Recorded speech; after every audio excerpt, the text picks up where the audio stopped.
The Snowman, Hans Christian Andersen. It's so bitterly cold that my whole body crackles, said the snowman.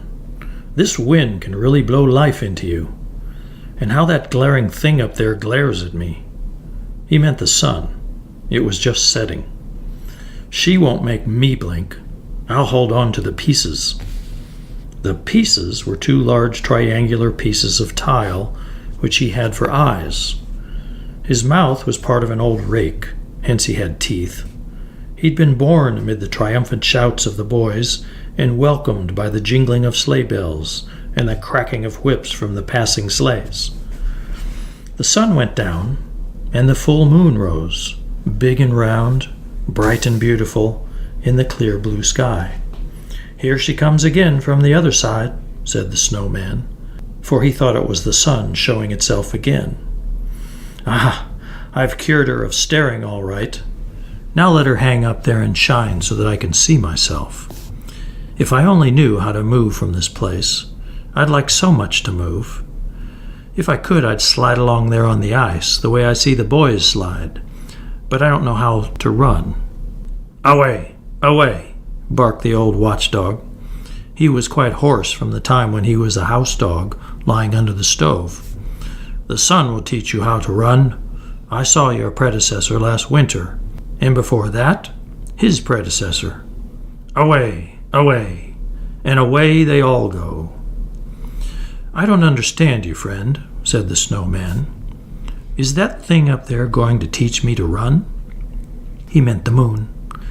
Why, she was running the last time I saw her a little while ago, and now she comes sneaking back from the other side. You don't know anything at all, replied the watchdog. But then, of course, you've just been put together. The one you're looking at now is called the moon, and the one who went away is the sun.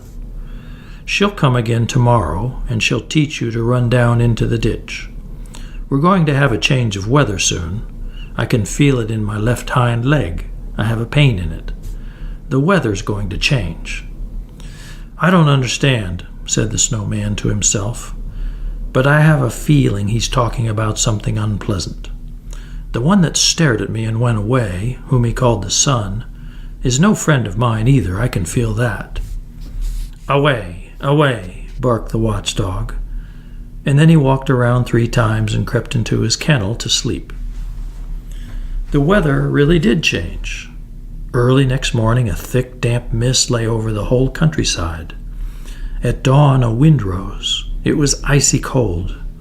The frost set in hard, but when the sun rose, what a beautiful sight it was. The trees and bushes were covered with hoarfrost and looked like a forest of white coral, while every twig seemed smothered with glittering white flowers. The enormously many delicate branches that are concealed by the leaves in summer now appeared, every single one of them, and made a gleaming white lacework, so snowy white that a white radiance seemed to spring from every bough. The birch waved in the wind as if it had life, like the rest of the trees in the summer. It was all wonderfully beautiful, and when the sun came out, how it all glittered and sparkled, as if everything had been strewn with diamond dust, and big diamonds had been sprinkled on the snowy carpet of the earth, or one could imagine that countless little lights were gleaming, brighter even than the snow itself. It's wonderfully beautiful, said a young girl, who had come out into the garden with a young man. They stopped near the snowman and gazed at the flashing trees. Summer can't show us a lovelier sight, she said, and her eyes sparkled with delight. And we can't have a fellow like this in the summertime either, the young man agreed, as he pointed to the snowman. He's splendid. The young girl laughed, nodded to the snowman, and then danced over the snow with her friend, over snow that crackled under their feet as though they were walking on starch. Who were those two? Asked the snowman of the watchdog. You've been around this yard longer than I have. Do you know them? Of course I know them, said the watchdog. She pets me, and he once threw me a meat bone. I don't bite those two. But what are they supposed to be? asked the snowman. "Sweethearts," replied the watchdog. "They'll go to move into the same kennel some day and gnaw the same bone together. Away, away." "But are they as important as you and I?" asked the snowman. "Why, they're members of the master's family," said the watchdog. "People certainly don't know very much if they were only born yesterday. I can tell that from you. Now I have age and knowledge. I know everybody here in the house, and I know a time when I didn't have to stand out here in the cold, fastened to a chain. Away, away." "The cold is lovely," said the snowman. "But tell me." "Only don't rattle that chain. It makes me shiver inside when you do that." "Away, away," barked the watchdog. "They used to tell me I was a pretty little puppy when I lay in a velvet-covered chair up in the master's house, or sat in the mistress's lap. They used to kiss me on the nose and wipe my paws with an embroidered handkerchief. They called me the handsomest and little pupsy-wupsy. And then I grew too big for them to keep, so they gave me away to the housekeeper. That's how I came to live down in the basement. You can look down into it from where you're standing. You can look right into the room where I was master, for that was what I was to the housekeeper. Of course, the place was inferior to that upstairs, but I was more comfortable there and wasn't constantly grabbed and pulled about by the children as I had been upstairs. I had just as good food as ever, and much more of it. I had my own cushion, and then there was a stove, which is the finest thing in the world at this time of year. I crept right in under it so that I was out of the way. I still dream of that stove sometimes. Away, away." "Does the stove look so beautiful?" asked the snowman. "Does it look like me?" "It's just the opposite of you. It's as black as coal and has a long neck and a brass stomach.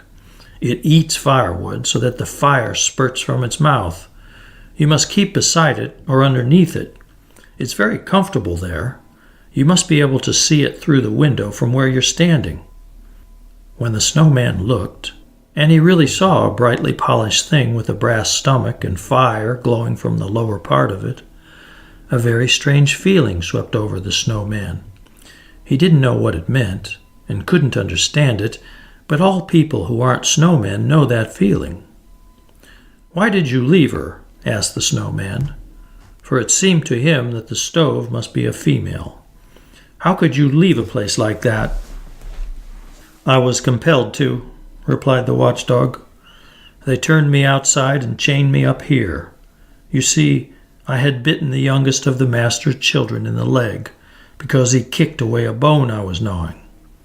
A bone for a bone, I always say. They didn't like that at all. And from that time I've been chained out here and have lost my voice. Don't you hear how hoarse I am? Away, away." And that was the end of that. But the snowman wasn't listening to him any longer. He kept peering in at the housekeeper's basement room, where the stove stood on its 4 iron legs, just about the same size as the snowman himself. "What a strange crackling there is inside me," he cried. "I wonder if I'll ever get in there.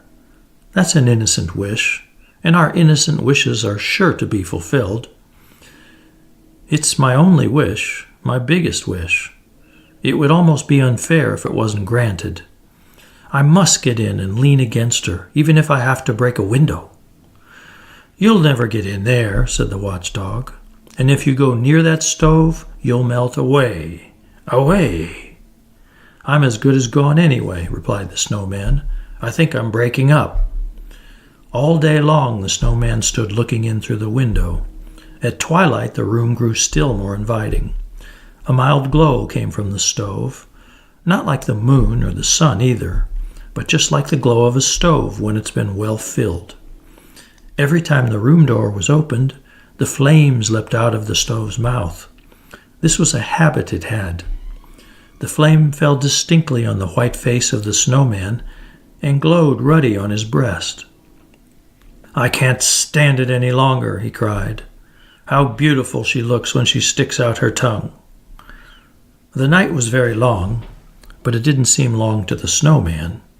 He stood lost in his own pleasant thoughts, and they froze until they crackled. In the morning, the window panes of the basement room were covered with ice. They showed the most beautiful ice flowers that any snowman could desire, but they hid the stove.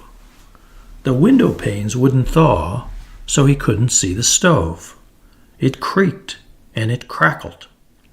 It was just the sort of weather a snowman should most thoroughly enjoy. But he didn't enjoy it. Indeed, how could he enjoy anything when he was so stove-sick? "That's a terrible sickness for a snowman," said the little watchdog.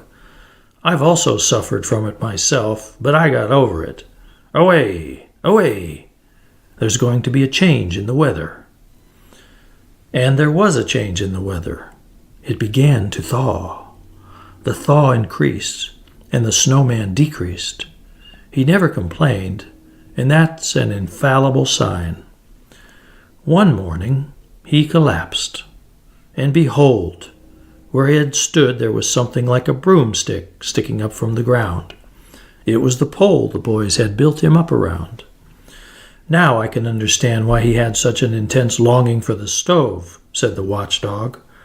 "The snowman has had a stove rake in his body. That's what moved inside him. Now he's gotten over that too. Away, away!" And soon the winter was over too. "Away, away!" barked the watchdog.